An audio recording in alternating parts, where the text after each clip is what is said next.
ಈಗ ಜನ ಯಾರು ಸಮುದಾಯ ನೋಡ್ತಾ ಇರ್ತಾರಲ್ಲ ಸರ್, ಅವರಿಗೆ ಈ ದಾವಣಗೆರೆಯಲ್ಲಿ ಯಾರಿಗೆ ಟಿಕೆಟ್ ಕೇಳಿದ್ರು, ಯಾರಿಗೆ ಟಿಕೆಟ್ ಕೇಳಿಲ್ಲ, ಅಲ್ಲಿ ಏನಾಯಿತು, ಇಲ್ಲೇನಾಯಿತು ಅಂತ ಸಮುದಾಯದಲ್ಲೇ ಎರಡು ಬಣಗಳನ್ನು ನೋಡೋಕ್ಕಿಂತ ಇಡೀ ಸಮುದಾಯ ಇಲ್ಲಿ ಏನಾಗ್ತಾ ಇದೆ ಅಂತ ಒಂದು ಕನ್ಫ್ಯೂಷನ್ ಮೋಡಿಗೆ ಹೋಗ್ಬಿಟ್ಟಿದೆ. ಯಾಕೆ ನಮ್ಮ ನಾಯಕರ ಮೇಲೆ ಶಿಸ್ತು ಕ್ರಮ ಮಾಡ್ತಾ ಇದ್ದಾರೆ, ಏನಾಗ್ತಾ ಇದೆ, ಅಂಥದ್ದೇನಾಯಿತು?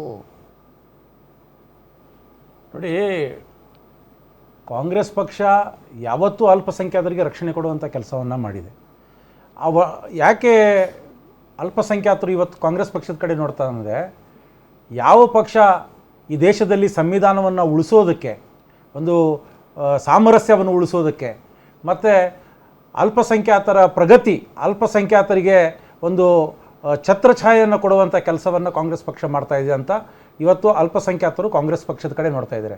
ತಾವು ಕೇಳಿದ್ರಿ, ಯಾಕೆ ಒಂದು ಸಮುದಾಯದಲ್ಲಿ ಎರಡು ಗುಂಪುಗಳಾಗಿ ಒಂದು ಅದೆಲ್ಲ ಗೊತ್ತಾಗಲ್ಲ ಜನರಿಗೆ ಸರ್. ಅವ್ರಿಗೆ ಗೊತ್ತಾಗ್ತಾ ಇರೋದು ಏನು ಅಂತಂದರೆ, ಈಗ ನಮ್ಮ ಸಮುದಾಯದಿಂದ ಟಿಕೆಟ್ ಕೇಳಿದ್ರು, ಟಿಕೆಟ್ ಕೊಟ್ಟಿಲ್ಲ, ಕೆಲವರು ಪ್ರಚಾರಕ್ಕೆ ಬಂದಿಲ್ಲ, ಅದಕ್ಕೆ ಇಷ್ಟು ದೊಡ್ಡ ಮಟ್ಟದ ಶಿಸ್ತು ಕ್ರಮ ಅಂತ ಯಾಕೆ ಒಬ್ಬರಾದ್ಮೇಲೆ ಒಬ್ಬರನ್ನ ತೆಗಿತಾ ಇದ್ದಾರೆ ಅಂತ ಕಾಮನ್ ಮೆನ್, ಸಮುದಾಯದ ಮುಸಲ್ಮಾನರಲ್ಲಿರುವಂಥ ಒಬ್ಬ ಕಾಮನ್ ಮೆನ್ ಪ್ರಶ್ನೆ ಕೇಳ್ತಾ ಇದ್ದಾರೆ.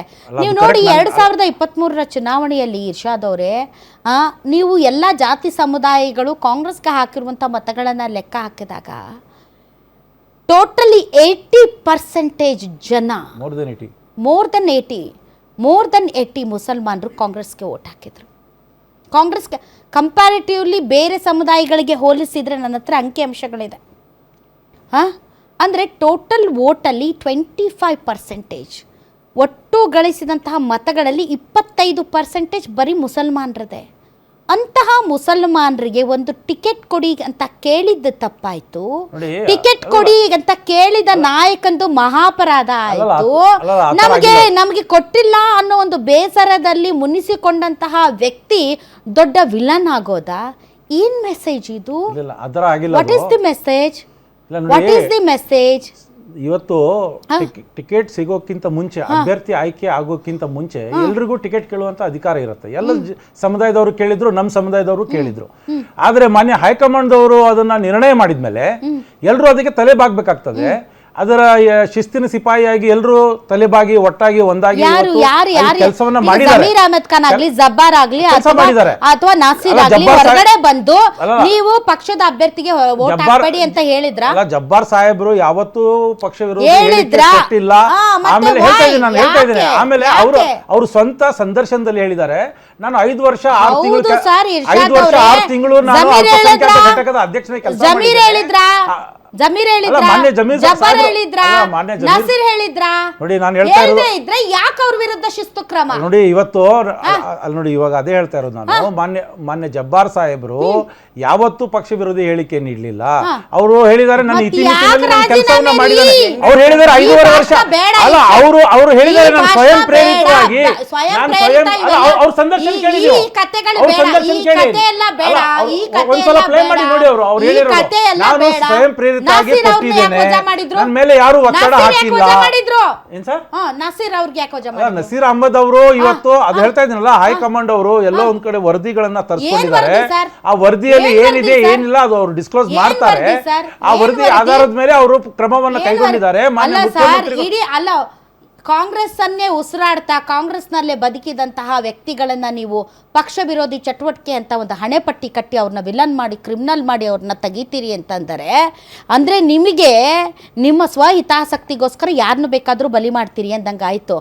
ಎಸ್ಪೆಷಲಿ ಅಲ್ಲ ರೀ, ನಸೀರ್ ಅವ್ರು ಯಾರ್ರೀ? ಅವ್ರದ್ದು ಗೊತ್ತಿದೆಯಾ ನಿಮ್ಗೆ? ಪಕ್ಷಕ್ಕೆ ಗೊತ್ತಿದೆಯಾ? ನಸೀರ್ ಅಹಮದ್ ಸಾಹೇಬ್ರು ಈ ಪಕ್ಷಕ್ಕಾಗಿ ಕಾಂಗ್ರೆಸ್ ಅನ್ನೇ ಉಸಿರಾಡಿದವರು, ಅವರು ಕಾಂಗ್ರೆಸ್ಗೋಸ್ಕರನೇ ಬದುಕಿದವರು. ಅವರು ಅಂತವರನ್ನ ನೀವು 26ನೇ ವಯಸ್ಸಿಗೆ ಹಣೆಪಟ್ಟಿ ಕಟ್ತಾ ಇದ್ದೀರಲ್ಲ, 26ನೇ ವಯಸ್ಸಿಗೆ ಮೊದಲನೇ ಎಮ್ಎಲ್ಎ ಟಿಕೆಟ್ ತಂದಂತವರು ಅವ್ರನ್ನ ಪಕ್ಷ ವಿರೋಧಿ ಅಂತ ಹಣೆಪಟ್ಟಿ ಕಟ್ತಿದ್ದೀರಲ್ಲ, ಪಕ್ಷ ವಿರೋಧಿ ಅಂತ ಹಣೆಪಟ್ಟಿ ಕಟ್ತಾ ಇದ್ದೀರಲ್ಲ ನೀವು. ಇದೇನಾ ನೀವು ಸಮುದಾಯಕ್ಕೆ ಕೊಡುವಂತ ಕೊಡುಗೆ? ನೀವು ಸಮುದಾಯದಲ್ಲಿರುವಂತ ನಾಯಕರು ನಿಮ್ಮಲ್ಲಿ ಒಗ್ಗಟ್ಟಿಲ್ಲ. ನಿಮ್ಗೆ ಅಧಿಕಾರಕ್ಕೋಸ್ಕರ, ನಿಮಗೆ ಪದವಿಗೋಸ್ಕರ, ಸ್ಥಾನಮಾನಕ್ಕೋಸ್ಕರ ಒಬ್ರನ್ನೊಬ್ರು ಕಾಲು ಎಳ್ಕೊಂಡು ಒಬ್ರನ್ನ ತುಳಿದು ಇನ್ನೊಬ್ರು ಬೆಳಿಬೇಕು ಅನ್ನುವಂಥ ಕೆಟ್ಟ ಕಾಂಪಿಟೇಷನ್ನಲ್ಲಿ ನಿಮಗೆ ನೀವು ಅನ್ಯಾಯ ಮಾಡ್ಕೊಳ್ತಿದ್ದೀರಿ ಅನ್ನೋದು ನಿಮ್ಗೆ ಅರ್ಥನೇ ಆಗ್ತಾ ಇಲ್ಲ. ನೋಡಿ, ಮಾನ್ಯ ಹೈಕಮಾಂಡ್ ಅವರು ಇವತ್ತು ಏನು ನಿರ್ದೇಶನ ಕೊಟ್ಟಿದ್ದಾರೆ ಅದರ ಒಂದು ಅನುಗುಣವಾಗಿ ಮಾನ್ಯ ಮುಖ್ಯಮಂತ್ರಿಗಳು ಕ್ರಮವನ್ನು ಕೈಗೊಂಡಿದ್ದಾರೆ. ಅದರ ಏನು ಅದರ ಔಟ್ಕಮ್ ಏನಿದೆ, ಅದ್ರ ಬಗ್ಗೆ ಏನಿದೆ, ಈಗ ಅದನ್ನ ಇಂತಹ ವೀಕ್ ಮುಖ್ಯಮಂತ್ರಿ ನಾವು ನೋಡಿಲ್ಲ. ಯಾಕೆ ಅಂತಂದ್ರೆ ಮುಸಲ್ಮಾನರು ಕಣ್ಮುಚ್ಚಿ ಸಿದ್ದರಾಮಯ್ಯನವ್ರಿಗೆ ಓಟ್ ಹಾಕ್ತಾರೆ. ಸಿದ್ದರಾಮಯ್ಯನವರೇ ನಮ್ಮ ಪ್ರಶ್ನಾತೀತ ನಾಯಕರು ಎನ್ನುವಂತೆ ಮುಸಲ್ಮಾನರೆಲ್ಲ ಹೌದು ಹೌದು ಪ್ರಶ್ನಾತೀತ ನಾಯಕರು ಎನ್ನುವಂತೆ ನಮ್ಮನ್ನ ಉದ್ಧಾರ ಮಾಡಕ್ಕೆ ಬಂದಿರುವಂತಹ ಮಹಾನ್ ನಾಯಕ ಎಂದು ಸಿದ್ದರಾಮಯ್ಯನವರನ್ನ ಅದೇ ಸರ್, ನೀವು ಮತ್ತೆ ಅದನ್ನೇ ರಿಪೀಟ್ ಮಾಡ್ಬೇಕಾಗಿಲ್ಲ, ನಾನು ಅದನ್ನೇ ಹೇಳ್ತಾ ಇರೋದು. ನಮ್ಮ ಉದ್ಧಾರಕರು, ನಮಗಿರುವ ಪ್ರಶ್ನಾತೀತ ಏಕೈಕ ನಾಯಕ ಸಿದ್ದರಾಮಯ್ಯ ಈಸ್ ನಮ್ಮ ಲೀಡರ್ ಅನ್ನುವಂತಹ ವ್ಯಕ್ತಿ ಇವತ್ತು ಇಷ್ಟೆಲ್ಲ ಆಗ್ತಾ ಇದ್ರು ಒಂದು ಮಾತು ಮಾತಾಡಲ್ಲ, ಸಮುದಾಯದ ಪರ ನಿಂತ್ಕೊಳ್ಳಲ್ಲ, ಮಾತಾಡಲ್ಲ. ಏನು ಕಟ್ಟಾಕಿದೆ ಸಿದ್ದರಾಮಯ್ಯನವ್ರನ್ನ? ಹಾಗಾದರೆ ನಿಜಾನ? ಹಾಗಾದರೆ ಜಮೀರ್ ಪಕ್ಷ ವಿರೋಧಿ ಚಟುವಟಿಕೆ ಮಾಡಿದ್ದಾರಾ? ಹಾಗಾದರೆ ನಸೀರ್ ಪಕ್ಷ ವಿರೋಧಿ ಚಟುವಟಿಕೆ ಮಾಡಿದ್ದಾರಾ? ಜಬ್ಬಾರ್ ಬಿಡಿ, ಟಿಕೆಟ್ ಕೇಳಿದ್ರು ಏನೋ ತಪ್ಪು ಅಂತ ಹೇಳ್ಬೋದು.